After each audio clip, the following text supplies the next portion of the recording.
Hello students, BA part second paper first नीति शास्त्र। आज हम बात करेंगे हिंदू नीति शास्त्र में पुरुषार्थ पर। पुरुषार्थ पुरुष प्लस अर्थ दो शब्दों से मिलकर बना है, जिसका अर्थ है हिंदू नीति शास्त्र में वर्णित वे मानवीय लक्ष्य जिनके लिए व्यक्ति सतत प्रयासरत रहता है।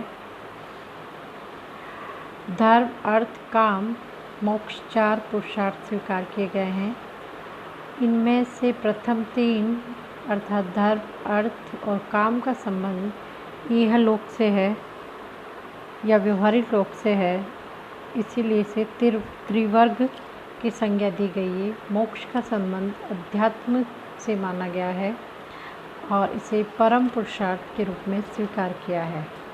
प्रथम पुरुषार्थ है धर्म। धर्म ध्र धातु से निष्पन्न धर्म धारण सर्वमान्य रूप में कर्तव्य निर्धारण के अर्थ में स्वीकार किया गया है। धर्म यश की प्राप्ति कराता है। धर्म संपूर्ण समाज में व्यवस्था व संतुलन रखता है। मनुस्मृति में वेदों को धर्म का मूल कहा गया है, अर्थात वेद ही धर्म का आधार है। महर्षि कणाद धर्म की यह लौकिक व पारलौकिक सुखों का आधार मानते हैं। धर्म दो प्रकार के स्वीकार किए गए, सामान्य धर्म और विशेष धर्म। सामान्य धर्म जो सभी पर समान रूप से लागू होते हैं, यथा दया इत्यादि का भाव और अहिंसा अपनाना आदि। विशेष धर्म ये आश्रम धर्म या वर्ण धर्म भी कहलाते हैं, जिनका संबंध विभिन्न प्रकार के वर्ण व आश्रमों से माना है। दूसरा पुरुषार्थ है अर्थ। इसे द्वितीय पुरुषार्थ के रूप में माना है। अर्थ धन संपत्ति के रूप में अपना विधान करता है। समाज की उन्नति व विकास का आधार अर्थ है। अर्थ के कारण ही मित्र व शत्रु बनते हैं। महाभारत में अर्थ का वर्णन करते हुए कहा है कि सर्वम कांचनम आश्रिते, अर्थात सब कुछ धन आदि पर ही आश्रित होता है। कौटिल्य के अर्थशास्त्र में अर्थ को समाज के विकास का आधार माना है। अर्थ के मूल में धर्म का होना अनिवार्य है। धर्मानुकूल किया गया अर्थोपार्जन व्यक्ति व समाज दोनों को उन्नति का आधार बनता है।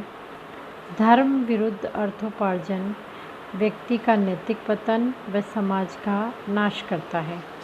तीसरा पुरुषार्थ है काम। काम को इच्छाओं की पूर्ति के अर्थ में ग्रहण किया जाता है। परस्पर विद्यमान आकर्षण सामीप्य काम के कारण ही संभव होते हैं। गृहस्थ आश्रम का आधार काम को माना गया है। चारवाक में काम को परम पुरुषार्थ स्वीकार किया गया है। वे अर्थ को उसका सहायक रूप माना गया है। काम के मूल में धर्म का होना आवश्यक है। कहा है अति सर्वत्र वर्जते, प्रत्येक वस्तु की अति हानिकारक होती है, अतः इसका हमें त्याग करना चाहिए। मनुष्य के व्यक्तित्व का विकास धर्मानुकूल काम सेवन से माना है।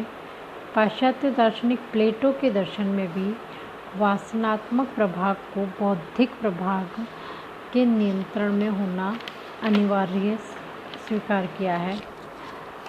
चतुर्थ पुरुषार्थ है मोक्ष।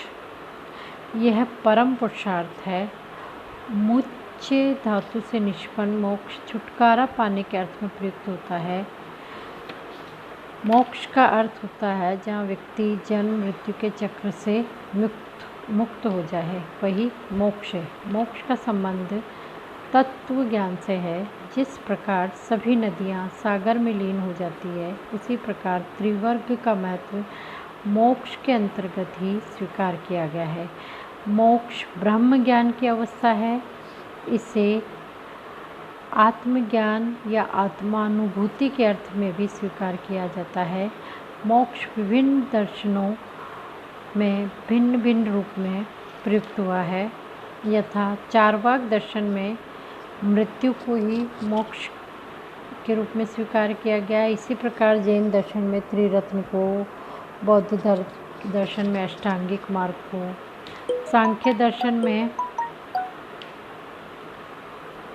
सांख्य दर्शन में त्रिविध दुखों से मुक्ति ही मोक्ष है। पुरुषार्थ का महत्व है।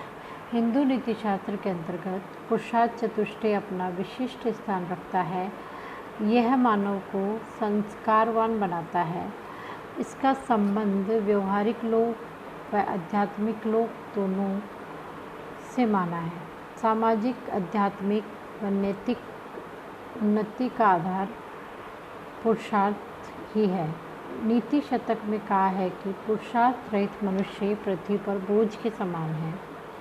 पुरुषार्थ से रहित मनुष्य बकरी के गले में लटके हुए व्यर्थ स्तन के समान है। अतः मानव के व्यवहारिक जीवन में त्रिवर्ग अर्थात धर्म, अर्थ व काम तथा परम पुरुषार्थ मोक्ष का अत्यधिक महत्व है।